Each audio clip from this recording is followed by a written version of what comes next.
Nancy Drew adventure game series has hit the big 2-5. That's right, the most recent release, Alibi and Ashes, is the 25th adventure game released by Her Interactive for the PC and Mac. However, with recent Her Interactive games being either hits or misses, did Her release a gem or a dud for their highly anticipated 25th offering in the series? Let's take a look and find out.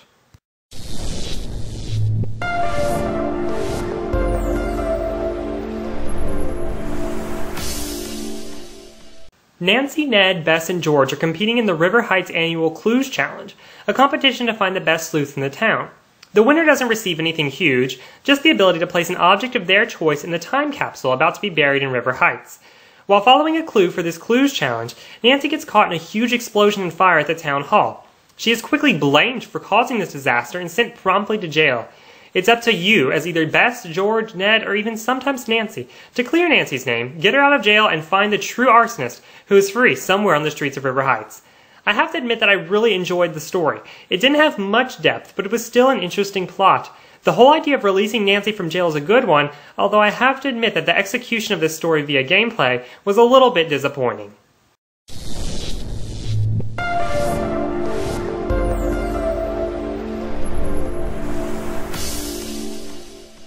Just like all other Nancy Drew adventure games, Alibi and Ashes is a first-person, point-and-click adventure game.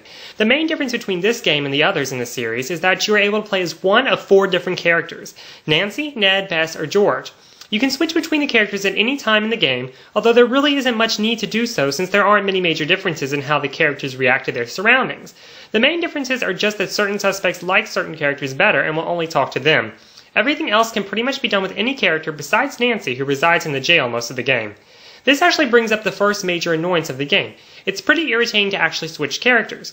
Nancy is kind of like the center of operations. You can only switch characters from her point of view. For instance, say you started out as Nancy but want to switch to Bess. You have to call Bess from Nancy's perspective to do so. So far, so good, right? Well, now say you want to switch from Bess to Ned. You can't just call Ned to switch to him.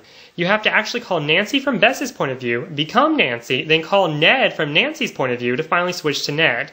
It takes way more time than it needs to and could have been made a lot smoother. Once you get past the whole character switching aspect though, the rest of the game plays out like a normal Nancy Drew adventure game. You go from location to location, of which there are only about 5 to 6, searching for clues and interviewing suspects. Normally you would also be solving puzzles, but for some reason Her Interactive didn't really include many puzzles in this game, and when puzzles were included, they were very long and tedious, causing me to be sick of them by the end. Sometimes there are some CSI-style things that you have to do, such as gathering fingerprints, analyzing evidence, or searching characters' backgrounds, but all of it is rather underwhelming and isn't very exciting to do at all. The plot is pretty much moved along with your character doing chores for Nancy. Most of these chores involve interviewing suspects, which I didn't like too much because Her kind of butchered some classic characters from Nancy Drew books. Deirdre Shannon from the current Nancy Drew Grilled Detective series of books is portrayed much friendlier and smarter than she is in the books. Brenda Carlton is from the past Nancy Drew Case File series of books and has a completely different personality in this game than she does in the books. She's older, doesn't seem to know Nancy that well, and isn't as much of a snob. If Her Interactive is going to insist on using characters from the books, they need to at least stay true to the way they were written. The other suspects are completely new characters though and were developed rather well.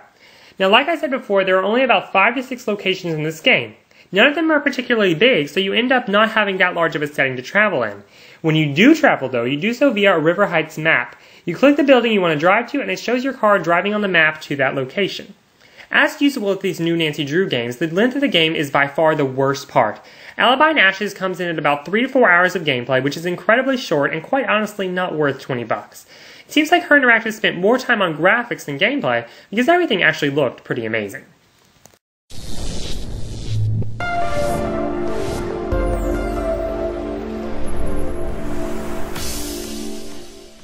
As I've come to expect with the Nancy Drew adventure games, the 3D backgrounds, characters, and objects were beautifully designed and added to the game. Each game seems to look better than the last, and I do give kudos to Her Interactive for that. Unfortunately, I cannot say the same for the game music. The songs in Alibi and Ashes were too boring, quiet, and slow. They added absolutely nothing to the game whatsoever and even seemed to actually take away from some of the suspenseful areas. The voice acting was okay, but I've heard better from other games.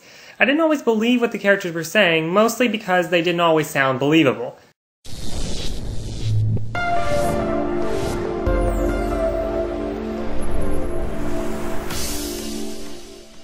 Overall, the story was interesting in the game, the graphics were delightful, and I enjoyed the concept of being able to switch between so many characters.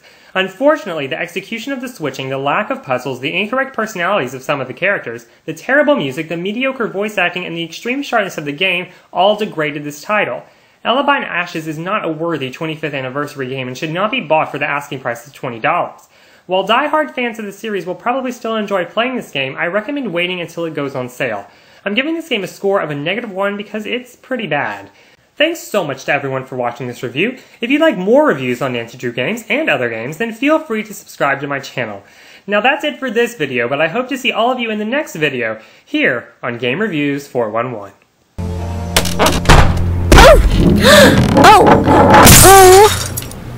Oh no!